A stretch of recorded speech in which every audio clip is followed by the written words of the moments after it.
Hey, this is Dave again from cheapwinefinder.com. And we have another companion podcast for something we put up on the cheapwinefinder.com website. This time it's a bubbly, a cheap bubbly, a Trader Joe's cheap bubbly. And there's a kind of a story, not a exciting story maybe, but there's a story about it.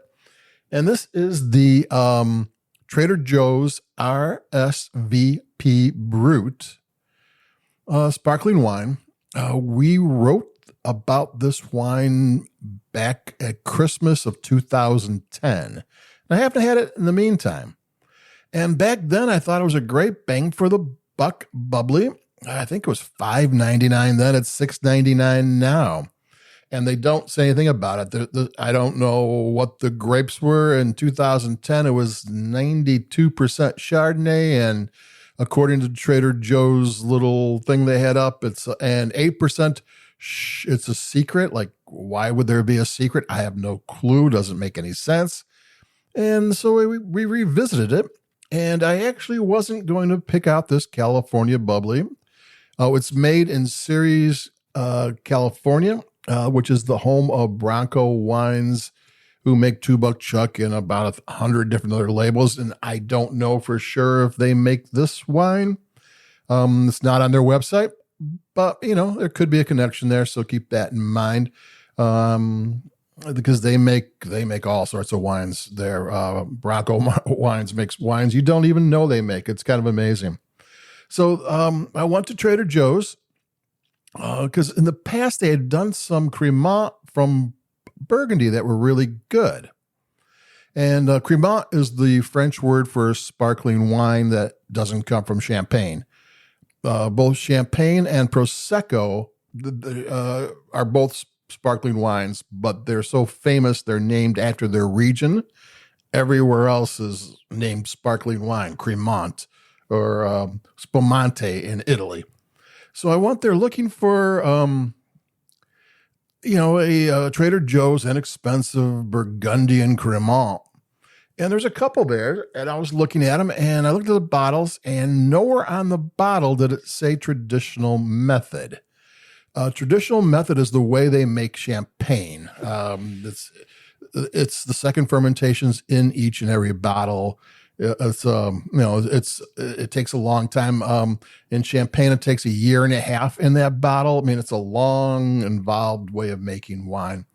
And normally, especially with value price bubblies, if they make it in the traditional method, the champagne method, it's written somewhere on the label. They want everybody to know it. If they make it in the Charmat Method, which is how they make Prosecco, it's huge tanks, pressurized tanks.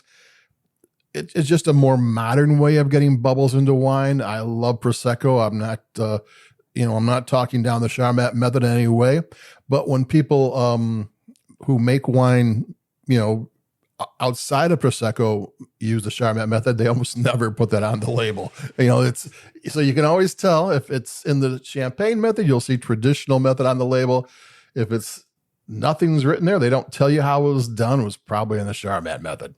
So, I mean, not that that's a bad thing, but when I want bubbly from France, I want traditional method. And when I want bubbly from Italy, and there are some traditional methods from Italy, Franciacordia, they're expensive, they're beautiful wines, but I'm talking about value wines. I want the Charmat Method when I'm drinking inexpensive Italian bubbles, and when I drink inexpensive French bubbles, I want traditional method, and I couldn't find it. And the only place I could find it was with this RSVP Brut from California. And I'm going to take a little sip. And RSVP, I didn't know it for some reason. Maybe I did way back when I forgot. It's a French term. And actually the French version of what it is on the label. So if you ever go to Trader Joe's, look at the upper left-hand corner and you will find out what RSVP stands for. My French is impeccable. So if I read it here, you won't understand a word I said, but I'm going to take a sip.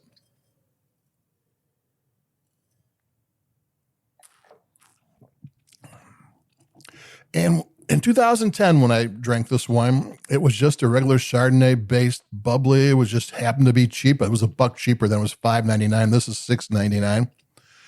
And it was just a happy little Chardonnay that didn't cost a lot of money, bubbly Chardonnay that didn't cost a lot of money, and it tastes just like every other Chardonnay-based, one kind of does. This one doesn't.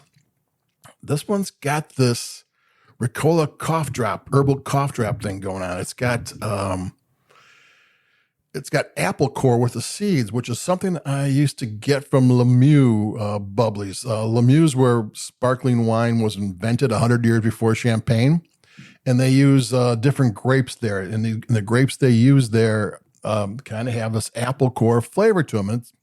They've been making that wine since like the 1500s. So at this point, 100 years or 500 years later, who's to complain about that? And this one kind of has that. And it's kind of this funky, mineral, herbal, apple core, along with the Chardonnay flavors.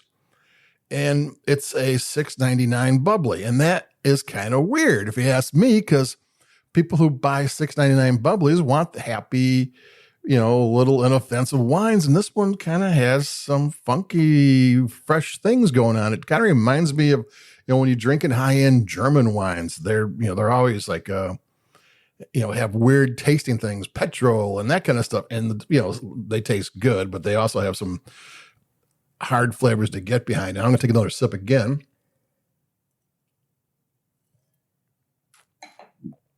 And the more I drink it, the more I like it. And it's almost as if it's too inexpensive. I mean, if it was German and it was $26, it'd be, oh, look at that.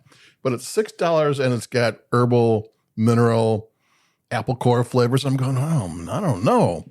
And the reason why I don't know, if you're going to buy a $6.99 bubbly for a holiday party and not everybody there is into wine, this might not be the wine to pour them.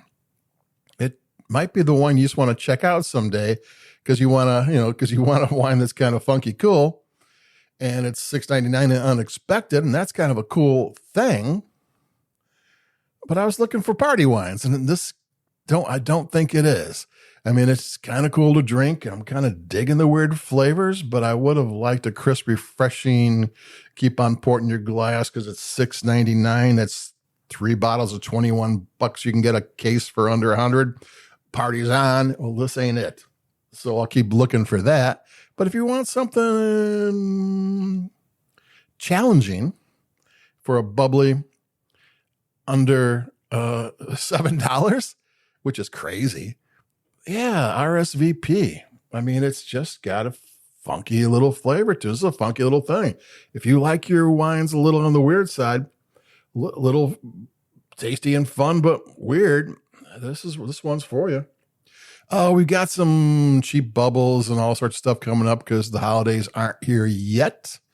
So I'll be talking to you in the next couple of days, and then we'll be bubbling it up over after Christmas, heading towards the new year because party's on. So adios, and I'll talk to you later. And so I won't say Merry Christmas yet because we got another one before Merry Christmas. So adios, bye-bye, and I'll talk to you in a little bit. Bye-bye.